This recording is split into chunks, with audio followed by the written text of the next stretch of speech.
الاسم الكامل: عبد الناصر محمد علي صالح تاية. اسم الشهرة: عبد الناصر صالح تاية. اللقب: أبو خالد.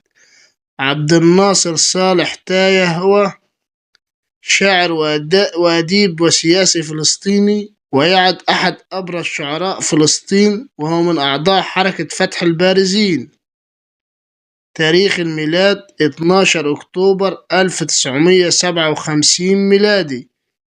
عمر عبد الناصر صالح تاية في عام 2026 هو 68 سنة.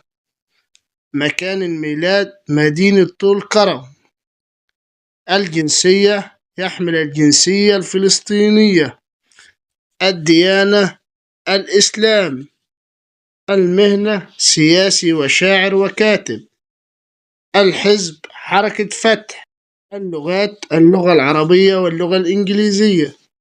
تاريخ وفاة الشاعر الفلسطيني عبد الناصر صالح تايه: اليوم الأربعاء بتاريخ 4 فبراير 2026 ميلادي، الموافق 15 شعبان 1447 هجري.